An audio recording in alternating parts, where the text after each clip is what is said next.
Et avec grand plaisir, on reçoit ce matin le directeur général du Club de golf Montmagny, Christian Dionne. Christian, bonjour. Bonjour, Michel. Comment ça va? Ça va bien, merci. Toi-même? Oui, toujours. Oui, avec la belle température, on est en forme. Écoute, c'est la température pour jouer au golf. C'est un mois de mai, là, début de mois de mai extraordinaire. Oui, je ne sais pas si ça va être à l'image de l'été qu'on va avoir. C'est à souhaiter. Mais on a eu un bel été l'an passé. Oui. Puis il a fait chaud, particulièrement au mois d'août. Mm-hmm. Comme on le fait à chaque année, Christian, moi, ce que je veux savoir, c'est quelle sorte d'année on a passé l'an passé? Pandémie, on sait que la pandémie a causé toutes sortes de problèmes à tout le monde. Là. Oui. Est-ce que le club de golf Montmagny a senti la pandémie? Bien, c'est sûr qu'on l'a senti parce que comme toute entreprise où on avait des mesures restrictives au niveau des mesures sanitaires qui ont été mises en place, qu'il fallait absolument observer, là, les règles sanitaires. On n'avait pas le choix. C'est sûr que ça, du côté-là, on est un peu tout le monde dans le même bateau. Fait que ça, oui, on l'a senti. Notre achalandage a été très, très bon. Malgré, on ne savait pas, encore une fois, avec les mesures, de quelle façon ça allait se passer. Mais ça a été la suite de l'année 2020, ou l'année 2021, un très, très bon achalandage. Puis quand tu me demandes, est-ce que oui, on subit un peu les effets de la pandémie, bien, c'est sûr que une partie de nos revenus qui est touchée parce que, encore une fois, les mesures nous empêchaient quand même de tenir des réceptions. Tournoi de golf, il y en a eu, mais tu sais, tu as l'aspect festif un peu qui est laissé de côté. Donc, le rassemblement avant, après, bien, je dis pas qu'il n'y en a pas, mais c'est différent. Tu sais, un brunch, bien, les brunchs, il n'y en avait pas l'année passée. Par contre, cette année, on revient avec des tournois où là, on va être capable d'avoir un 5 à 7 après, d'avoir un brunch avant. Il y a des tournois qui ce type de formule-là, ils aiment bien. Fait que là, on commence tranquillement à retrouver une normalité. Là.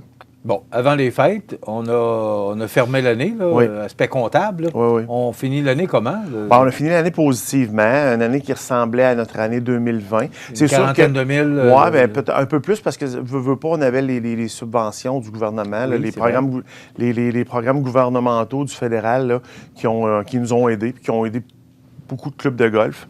Quand tu étais capable de justifier une différence de revenus comparativement à l'année 2019, tu étais capable d'aller chercher des subventions là, à ce niveau-là, donc mensuellement. Fait que ça, c'est sûr que ça nous a aidés, on ne dira pas le contraire. Puis tous les clubs de golf, la grosse majorité, ont été capables d'aller chercher ce genre de subventions-là. Puis, joint à un achalandage qui est quand même très, très bon. Parce qu'encore une fois, l'année passée, il faut se souvenir qu'il y a des activités qui étaient plus ou moins permises, surtout même le voyage. Tu sais. On ne va pas encore aller beaucoup aux États-Unis, fait que les gens restaient beaucoup au Québec. Fait que veux pas, là, c'est ça. Les chiffres étaient quand même au rendez-vous. Christian, dis-moi, il semblerait qu'il y ait un engouement, un nouvel... C'est comme n'importe quelle activité. On parle souvent des quilles, tout ça, qu'il y a des hauts puis il y a des bas. Bien, c'est cyclique. Est-ce qu'on est dans le haut pour le golf actuellement? Je pense que oui. On est Moi, des fois, les gens me disent ça. Ah, c'est la pandémie qui a sauvé le golf. Je suis d'accord avec avec cette affirmation-là. Oui. Je suis d'accord avec ça. Par contre, moi, si je remarque à Montmagny, je peux dire que 2018-2019, j'avais quand même eu des hausses d'achalandage, puis j'avais une hausse de mes revenus. J'avais commencé à remarquer ça. La pandémie a amené ce boom-là, cet essor-là. Tu sais, le golf n'est pas différent d'autres sports ou même l'économie, c'est cyclique. Tu sais, il y a des hauts, il y a des bas. Là, on est dans une période où l'achalandage est très bon. Si tu regardes, il y a beaucoup de clubs à Québec qui affichent complet au niveau de leur membership. Ils ne prennent plus de monde. Ah oui. C'est complet. Donc, on pensait pas... Comment on peut afficher complet? Parce que à un moment donné, il faut que tu regardes tes temps de départ. C'est bien beau de dire, je vais prendre 4, 5, 600 membres, 700 membres. Bien, il faut être capable de les faire jouer. Parce que la personne qui prend sa garde de membre, elle veut jouer. Pas sur 24 heures, pardon, mais sur de quoi, 6 heures le matin, aller à 3 heures l'après-midi dans les longues journées? Là. Les longues journées, mais 6 heures le matin, c'est pas tout le monde qui veut... Tu sais, du tout que ça va commencer peut-être plus vers les 8 heures. Puis du tout que rendu passer 2 heures. Tu sais, les gens veulent jouer dans excusez l'expression, un range d'heures quand même normal, si on peut dire. Fait que là, on commence à avoir des clubs à Québec qui sont pleins, qui affichent complet. Oh, je n'imaginais pas que ça pouvait arriver.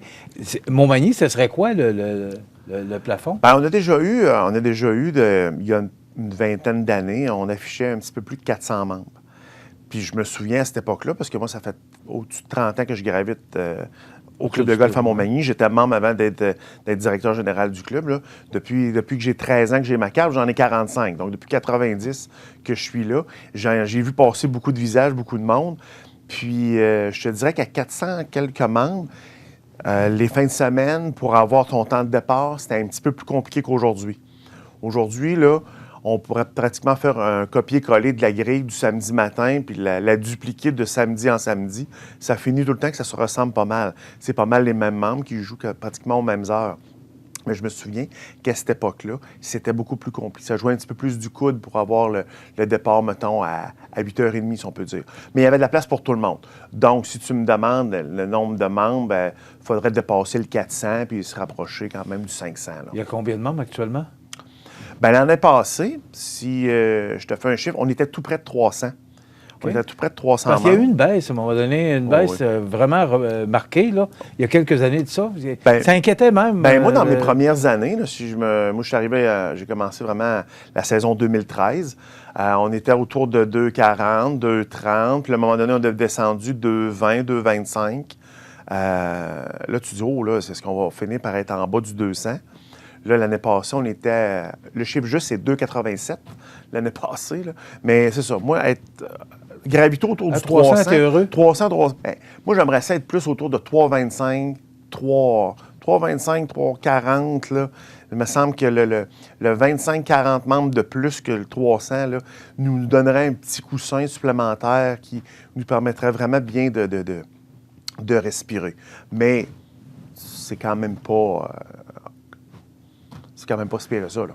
Au bénéfice des gens qui nous regardent, parce que, bon, comme toute bonne entreprise, les clients vieillissent, changent, déménagent, décèdent. Ça fait partie de la réalité d'une entreprise. Là. Mais je voyais l'an passé qu'il y avait beaucoup de juniors. Et les juniors, c'est la relève du club de golf Montmagny. C'est une cinquantaine de juniors qui sont là chaque année? Oui, je te dirais peut-être plus une quarantaine, 35-40 juniors. J'ai eu des années à 50. Beaucoup. C'est quand même bon. Mais dans les années de mon fiston, c'était 50? Oui, on peut se qualifier dans les clubs, que ce soit Chaudière-Appalaches ou de la région de Québec, bien nantis au niveau de nos memberships juniors.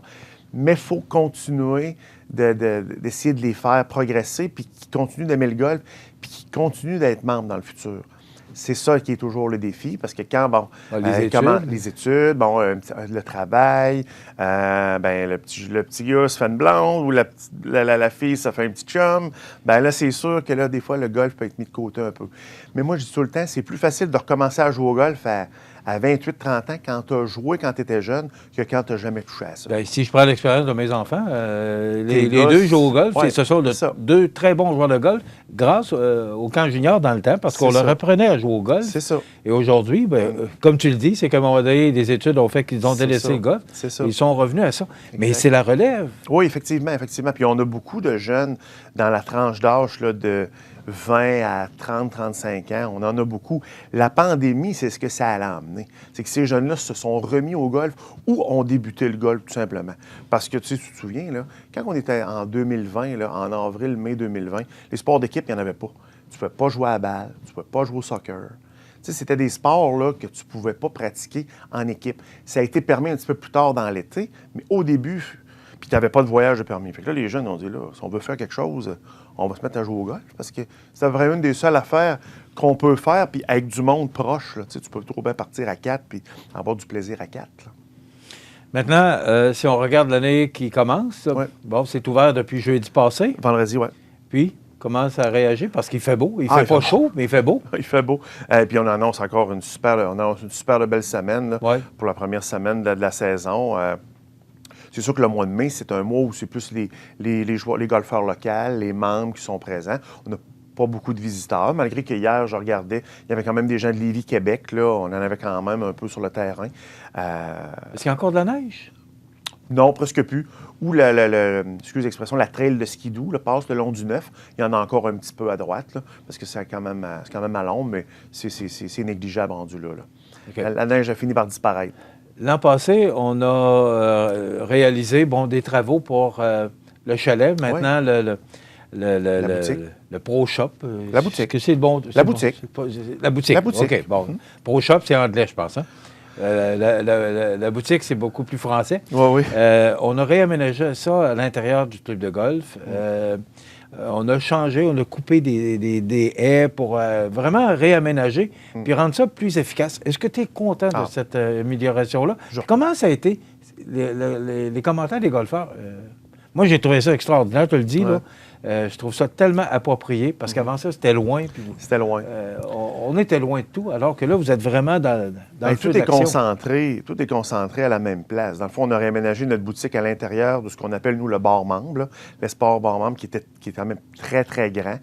Puis, dans le fond, que l'espace était un petit peu sous-utilisé parce que c'est jamais plein à pleine capacité de ce côté-là. Sauf quand il y a des réceptions ou que... Oui, puis les réceptions, en même temps, sont plus du côté de la salle. Donc, dans le fond, c'est plus quand il y a un type 5 à 7 où là, les golfeurs sont tous debout. Là, ça prenait quand même un bon espace de ce côté-là, mais c'était pas si fréquent que ça. Fait qu'en réaménageant la boutique-là, bien, ça nous permet d'être vraiment central. Fait que tout est là.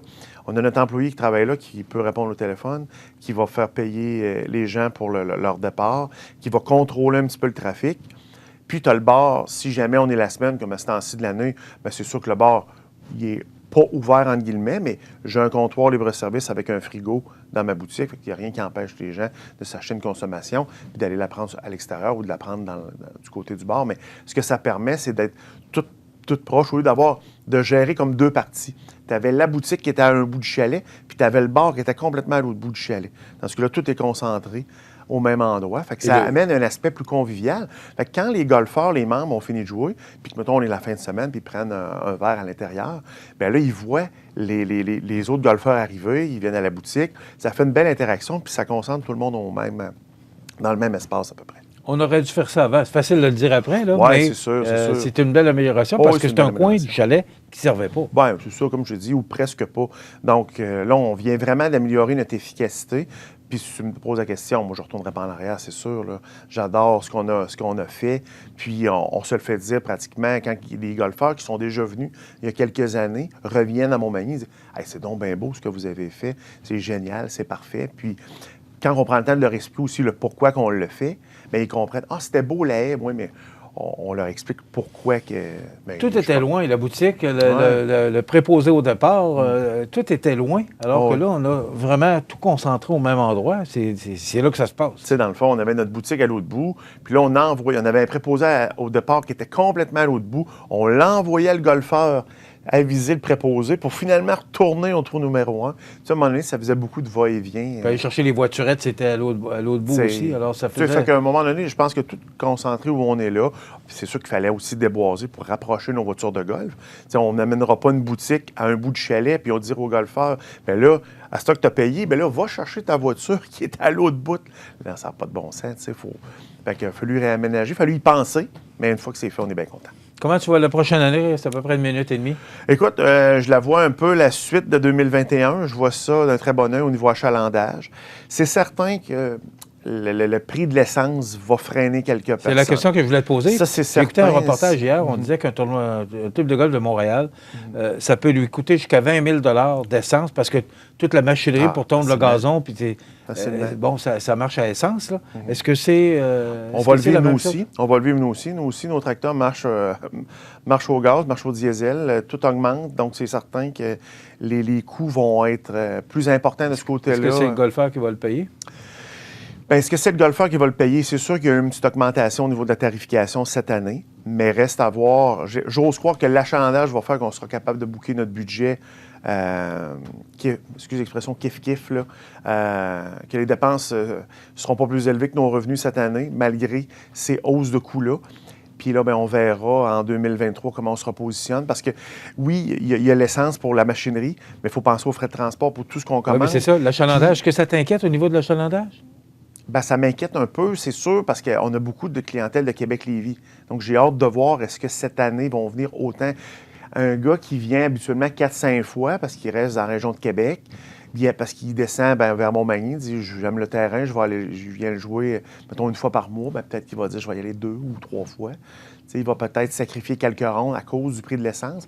J'ai hâte de voir. Je suis pas prêt à dire que 2022, ça va être si drastique que ça, mais peut-être que rendu en 2023, puis tout le coût, que ce soit l'engrais, les pesticides, ces choses-là, tout augmente. C'est 20 à 30 d'augmentation.